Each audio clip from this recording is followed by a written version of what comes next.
ayan guys, meron tayong mixing bowl. Ang una nating gawin ay ilagay natin dito ang ating flour, 2 and 1/2 cup. So ayan, meron tayong ano dito, yung dito tayo magni-knead ng ating mamaya, ng ating na mix na dough. So sa ngayon ay ilalagay muna natin ang mga dry ingredients. So let's start na po.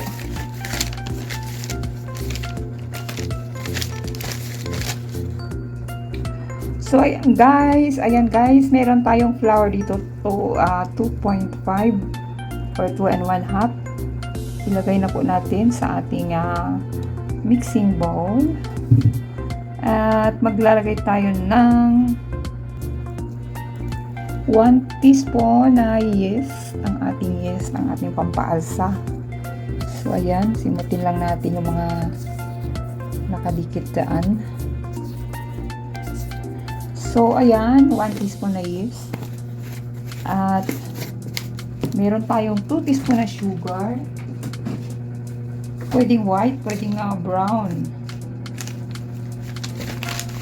So ang ilagay po natin ay white lang ang available dito. So 2 teaspoon na sugar. Ayan. After that, i-mix natin siya.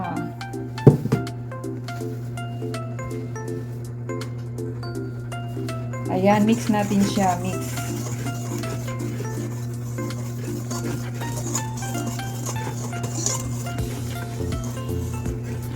So, after natin ma-mix,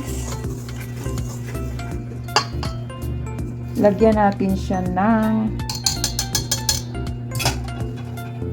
2 tablespoon na oil. So, ayan, 2 tablespoon na oil. Dagdagan pa natin ng isa pa. Ayan, ang ating pangalawang tablespoon ng oil. Ayan, kung meron kayong olive oil, mas maigi ang olive oil gamitin. So, i-mix lang natin siya. So, ayan guys, after natin na ilagay yung ating 2 tablespoon na oil, ilagay naman natin ngayon ang 1 cup na warm water. Ayan, ilagay natin ganyan. Dahan-dahan lang ang baka masobrahan sa basa. Di muna natin biglain na paglagay. Halu-haluin muna natin siya. Then, kapag sa tingin natin ay kulang, saka natin iubos yung kabuuan ng 1 cup na warm water. So, ayan, medyo kulang nga siya. Kaya idagdag natin ang natitira sa ating ininit na tubig. Ayan na, warm water.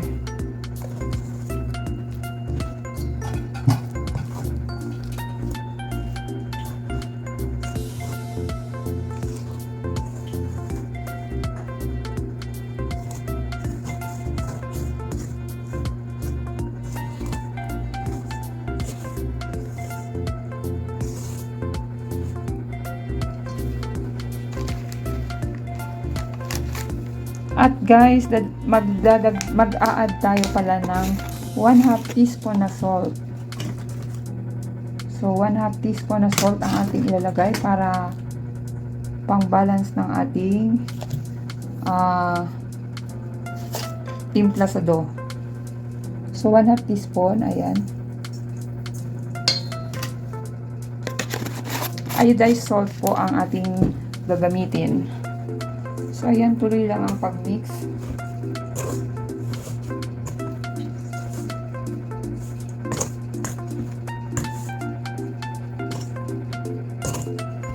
So, ayan, dahil yan ay pwede na natin siyang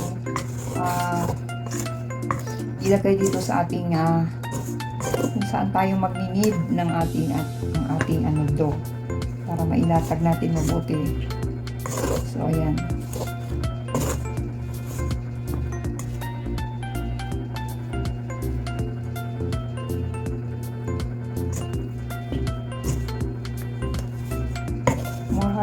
pa. Halo-halo pa more. Para ma-incorporate lahat ang ating tinimpla dyan sa ating dough. So, ayan guys. Medyo nahalo na siya.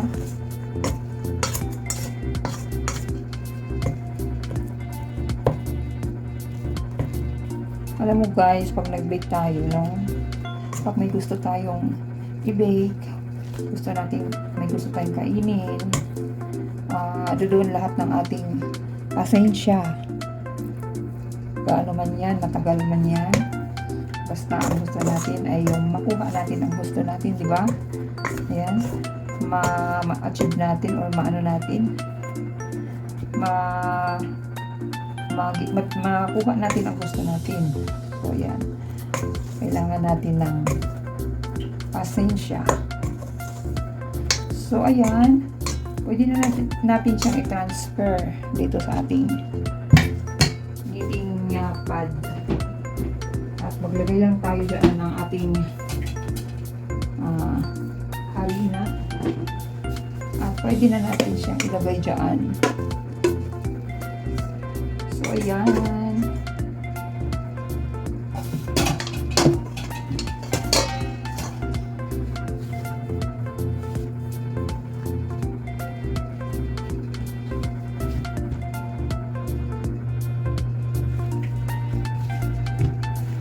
Ayan guys, kailangan lang malinis ang kamay.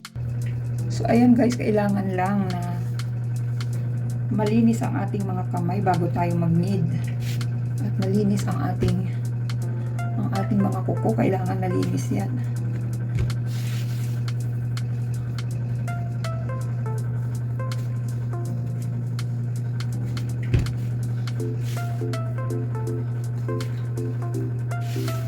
Pwede tayong maglagay ng harina, depende sa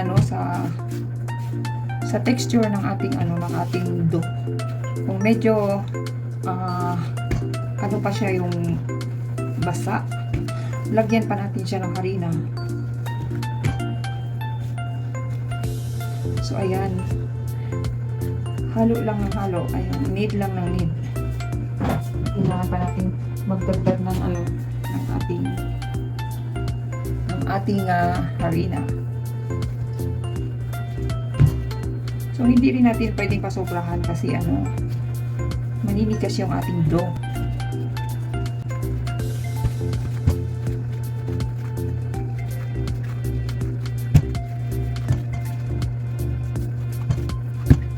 So, guys, pag medyo ganito na siya na medyo nakapag-elastic na siya, pwede natin siyang kuha ng bowl. Makuha tayong bowl. Yung namarami ka siya pwede hindi kasi naman ibang kapatid natin. Init natin paano.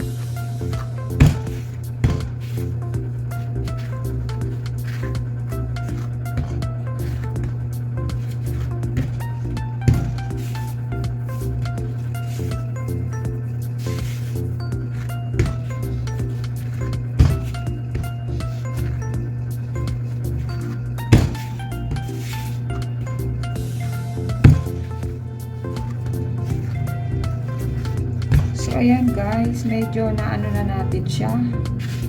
Na-knead na natin siyang maigi. At i-rest natin siya sa ating mixing bowl for about 1 hour. So, ayan. For about 1 hour.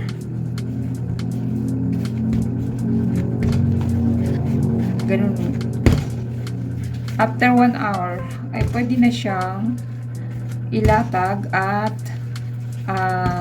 lagyan natin, i-ano natin siya ng rolling pin.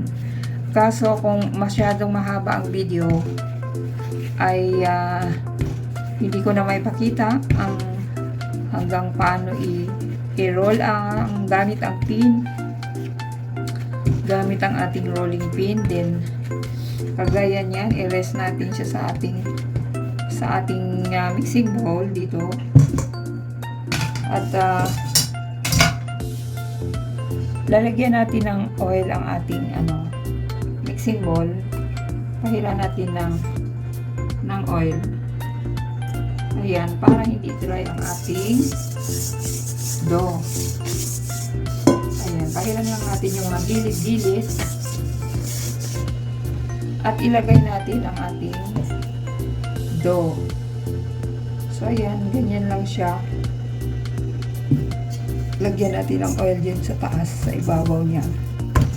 Para hindi dry ang ating dough.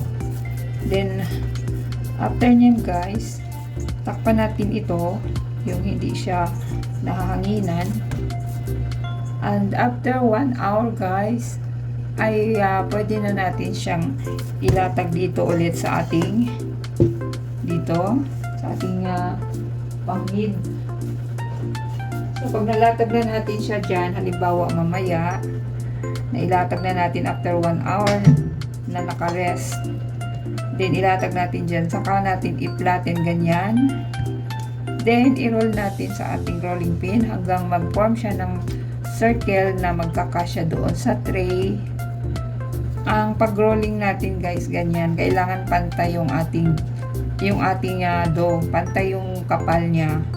Kaya kung saan yung banda yung medyo makapal, doon mo i-need pa siya ng ganyan, ipadaanan ng rolling pin hanggang siya ay mapantay ang pagka-flat niya. At ilatag natin sa ating tray. Ang tray ko po ay meron ako ditong 8 inches na pizza tray. So pag nailatag ko na siya dyan, ang ganitong ginagawa ko, pag na-form na siya ng 8 inches na or mas higitan nyo pa yung lawak ng bilog, ginaganyan ko ito, tinataob. Tapos pag binangon ko siyang gano'n, nakalatag na siya dito, saka mo siya i-arrange dito yung mga gilid-gilid. Ayan, i-arrange mo siya bago mo siya tusok-tusokin ng tinidor.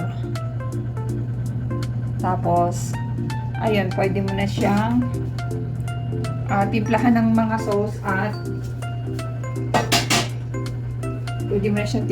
sauce at lagyan ng yung gusto mong toppings. So ayan, i-rest na natin siya guys, i-rest na natin. Tanggalin na muna natin ito.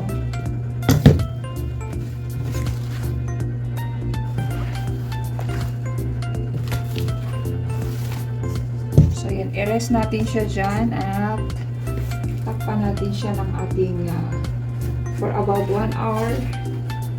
Ayan. So ayan guys, ganyan lang kasimple ang paggawa ng pizza dough.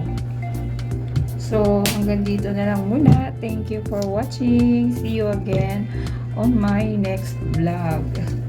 Mabuhay! Maraming salamat!